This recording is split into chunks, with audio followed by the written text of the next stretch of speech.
Assalamualaikum warahmatullahi wabarakatuh. Perkenalkan, nama saya Priska Nadia Azhari dari kelas B4 2017 dengan nomor induk mahasiswa 1722056.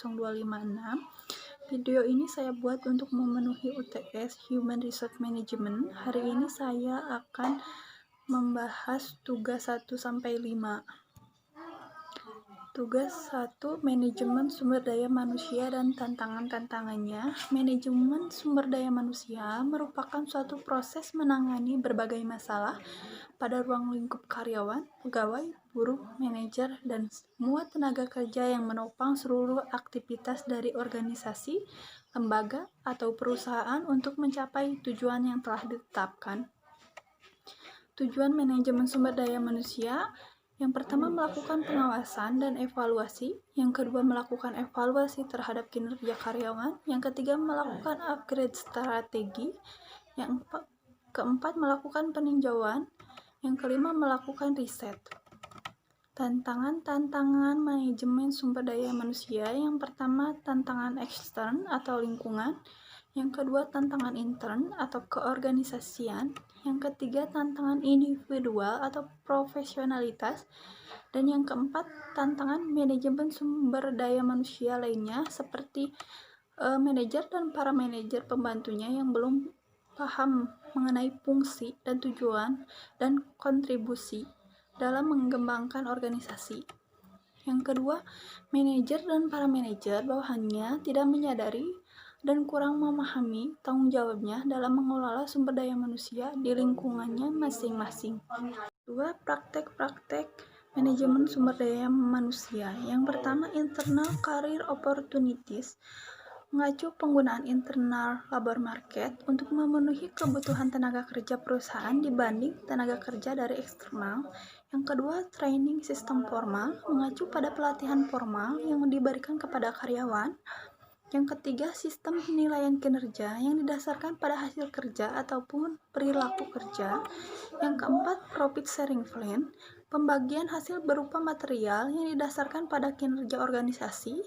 Yang kelima, employment security, sejauh mana pemberi kerja memberikan jaminan kerja bagi karyawan akan memberikan banyak implikasi strategi.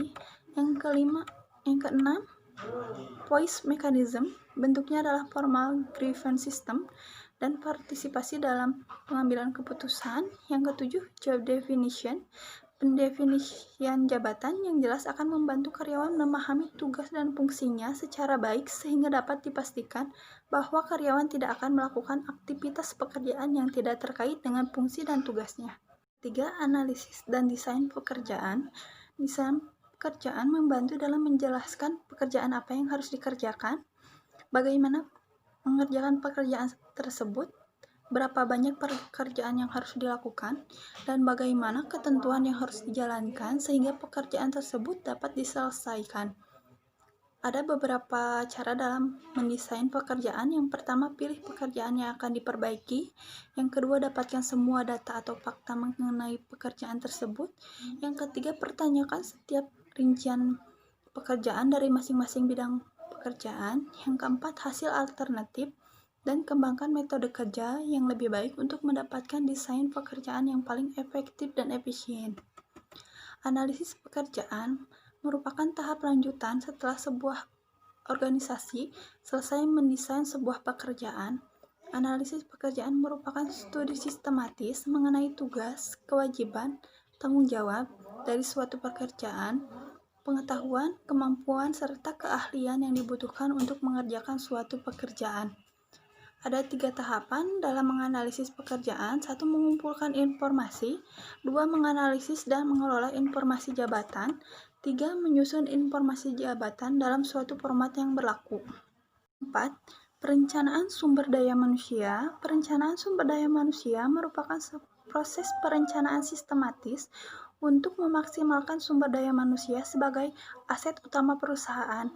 Tujuan dari perencanaan sumber daya manusia adalah untuk memastikan kesesuaian antara tenaga kerja dan pekerjaan, baik dari segi jumlah maupun kualitas yang dibutuhkan. Perencanaan sumber daya manusia bermanfaat bagi perusahaan dalam berbagai hal. Yang pertama, membantu HR mengantisipasi kebutuhan tenaga kerja dengan berbagai kualifikasi di kemudian hari. Yang kedua, HR bisa bekerja secara proaktif dalam menemukan kandidat yang sesuai. Yang ketiga, sesuai dengan tujuan masing-masing perusahaan. Perencanaan SDM memungkinkan HR untuk mengidentifikasi, memilih, dan mengembangkan kompetensi atau tenaga kerja yang dibutuhkan oleh perusahaan. Proses perencanaan sumber daya manusia. Yang pertama, persediaan tenaga kerja saat ini. Langkah paling awal yang bisa dilakukan dalam memulai perencanaan sumber daya manusia yaitu menilai ketersediaan sumber daya manusia yang ada di perusahaan. Yang kedua, kebutuhan sumber daya manusia di masa yang akan datang. Yang ketiga, perkiraan permintaan sumber daya manusia. Yang keempat, strategi dan implementasi pencarian sumber daya manusia. Faktor-faktor yang perlu dipertimbangkan dalam perencanaan sumber daya manusia. Yang pertama, pertumbuhan. Yang kedua, perubahan. Dan yang ketiga, teknologi. Rekrutmen sumber daya manusia. Rekrutmen merupakan serangkaian aktivitas untuk mencari dan memikat pelamar kerja dengan memotivasi kemampuan, keahlian, dan pengetahuan yang diperlukan guna menutupi kekurangan yang diidentifikasi dalam perencanaan kepegawaian. Tujuan utama dari rekrutmen adalah menemukan pelamar-pelamar berkualifikasi yang akan tetap bersama perusahaan dengan biaya yang paling sedikit. Landasan program rekrutmen yang baik mencakup faktor-faktor berikut. Yang pertama, program rekrutmen memikat banyak pelamar yang memenuhi syarat. Yang kedua, program rekrutmen tidak pernah mengkompromikan standar seleksi. Yang ketiga, berlangsung atas dasar yang berkesinambungan. Yang keempat, program rekrutmen itu kreatif, imaginatif, dan inovatif. Proses rekrutmen yang pertama itu strategi rekrutmen. Yang kedua, perencanaan rekrutmen. Yang ketiga, di mana tempat merekrut. Yang keempat, posisi masuk. Yang kelima, pencarian pelamar. Dan yang keenam, memikat pelamar.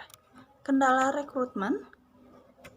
Yang pertama, karakteristik organisasional mempengaruhi desain dan implementasi sistem rekrutmen.